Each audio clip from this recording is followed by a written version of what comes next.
Nancy Pelosi spoke to reporters this week about the Democratic Party's anti-Trump strategy moving forward, and this is just special.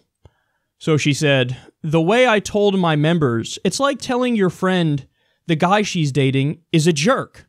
You can't tell her that. She has to find out for herself. You can give her clues, and then eventually one thing will lead to another. She'll come to her conclusion. But if you tell her right up front, you'll lose a friend. So we're not interested in losing any friends. Let them find out. They made a judgment, and they're not willing to walk away from their own judgment." This is how low the corporate Democrats have gone. They are now literally treating Donald Trump like a boyfriend. Like this is a schoolyard, fucking One Tree Hill, whatever other show, Dawson's Creek situation. This is how unserious they are as a group of people. They have nothing to say about policy, nothing to say about improving the lives of the American people, no message, no core values. They're a front group for corporate America, so all they have is, this is how Nancy Pelosi thinks about this situation. She thinks about it like it's a relationship issue in the year 1954.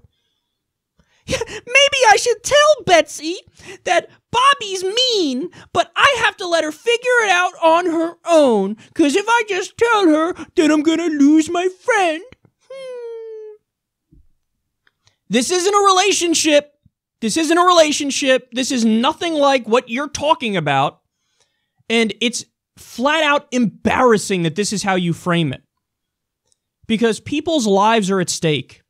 Hey, Nancy, if you went out there and focused on policy, it would be easy to make the case against Donald Trump.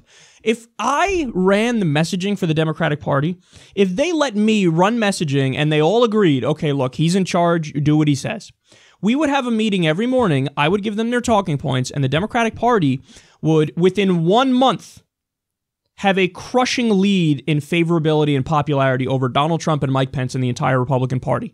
I could guarantee it. There's no question. There is no question. Because he gives them all the fucking ammunition in the world. He's every day, here, defeat me. Here's 9,032 things that you could point out and hammer away on to defeat me. And what do the Democrats do? Me no think that's good. Me think that we talk about it like Dawson's Creek. He's mean. He's a jerk. Don't tell her. If you tell her, oh, she won't like it. She'll run more into his arms. Here's a way to portray a politician as a piece of fucking shit, because they are. The first move Trump made as president, literally the first move he made as president, was to sign an executive order that effectively raised taxes on the middle class. I've heard literally no Democrats talk about this, not even Bernie Sanders. On that talking point alone, I could win you the next election. Because it's a talking point, which means it's to the point, it's quick, but it's also true. It has the benefit of being true. So you hammer that home, you say, what happened? I thought you were for the middle class. I thought you were for the working people. I thought you were for the little guy. You said you were going to drain the swamp. You said you were going to look out for them. Why was it the first move you did as president was to raise taxes on the middle class? The first move! You could crush him on that alone.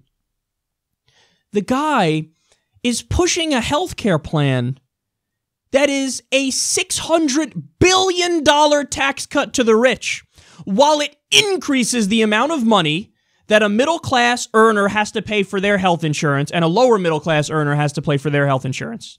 So you shift the burden from the rich onto the middle class and the poor. It is a $600 billion tax cut for the top 0.1%.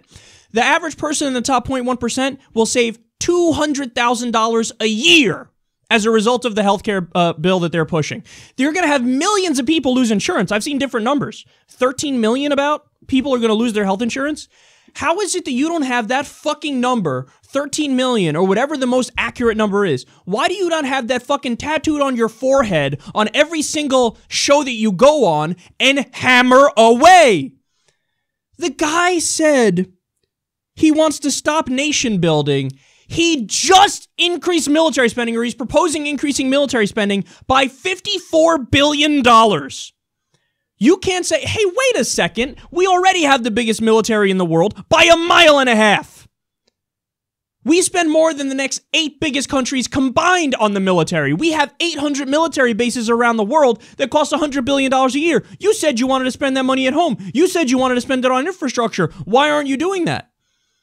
Why are you cutting? You just put a climate change denier as the head of the EPA. He doesn't believe in climate science.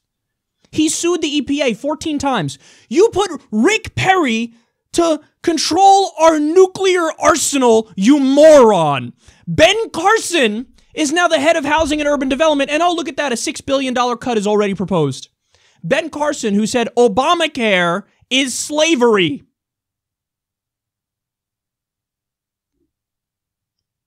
Do you realize how easy it is to defeat Trump? Do you realize how easy it is to destroy this guy in the realm of ideas?